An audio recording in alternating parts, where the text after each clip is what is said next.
E aí, hoje a gente vai mergulhar numa lição que, olha, redefine completamente o nosso conceito de visão.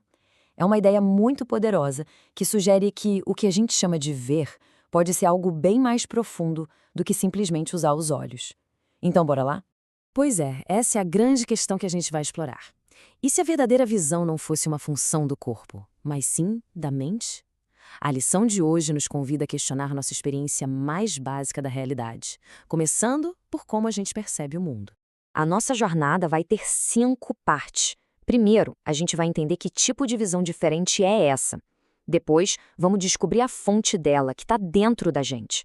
Aí, a gente encara a resistência a ela, aprende uma prática específica e, por fim, vê como integrar tudo isso no dia a dia. Olha, a primeira virada de chave que essa lição propõe é uma inversão total.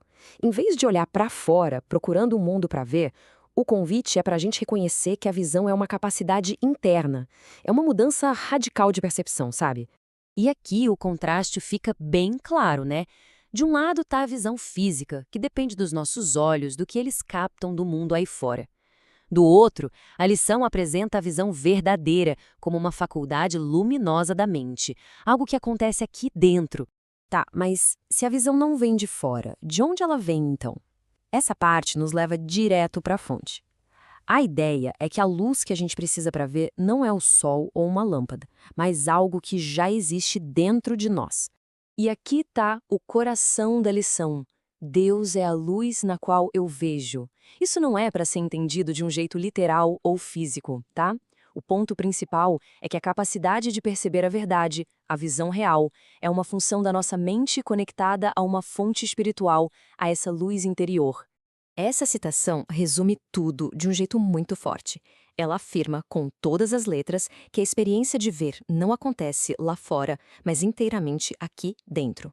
É uma ideia radical que vira de cabeça para baixo toda a nossa concepção de observador e do que é observado. E a melhor notícia é que a gente não precisa adquirir nada novo para ter essa visão. O texto garante que o tal equipamento para ver já está instalado aqui na mente.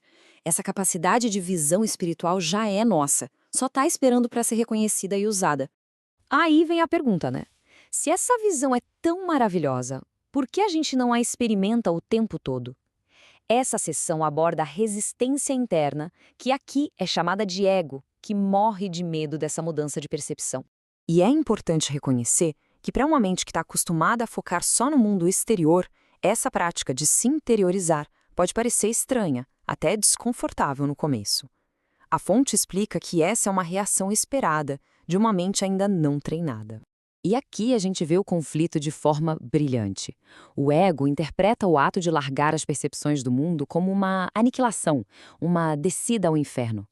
Só que a perspectiva da lição é exatamente o oposto. É a libertação do inferno, a salvação da escuridão de uma percepção equivocada. O pulo do gato, então, é deixar o ego de lado, nem que seja por um instante. Ao fazer isso, a gente percebe que os medos dele não têm fundamento. Alcançar a luz interior é, por definição, escapar da escuridão.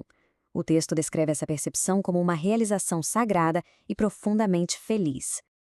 Ok, saímos da teoria e vamos para a prática. Como a gente pode experimentar essa visão interior? Essa parte nos dá um roteiro claro, um exercício concreto para treinar a mente. E não é nada que exija horas, viu?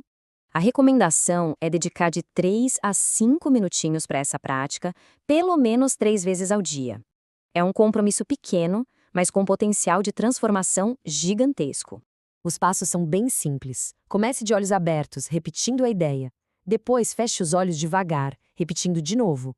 A partir daí, a instrução é mergulhar fundo na sua mente, não para brigar com os pensamentos, mas para deixar eles passarem, como se você estivesse deslizando por eles em direção a um espaço de silêncio lá dentro. E se pintar uma resistência ou um medo no meio do caminho? Sem problemas. A orientação é pausar, repetir a ideia central e até abrir os olhos se isso trouxer conforto.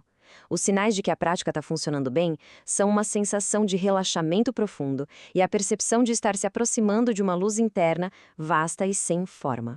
A prática não termina depois dos períodos de meditação. O objetivo é levar essa consciência para o resto do dia. Vamos ver como manter essa conexão ativa no meio da correria diária? A palavra-chave aqui é determinação. É sobre criar um novo hábito mental. A instrução é simples. Repita a ideia "Deus é a luz na qual eu vejo", com frequência, seja em silêncio com os olhos fechados por um segundo ou mentalmente enquanto continua com suas tarefas. E essa é uma ferramenta poderosa para o dia a dia. Os pensamentos sobre problemas, preocupações e distrações só podem nos prender se a gente der poder a eles. Ao nos lembrarmos da luz interior, a gente retira esse poder e mantém a nossa paz. E a gente termina com essa pergunta para reflexão. Se mudarmos a nossa fonte de visão, passando dos olhos físicos para a luz da mente, o que realmente começaremos a ver?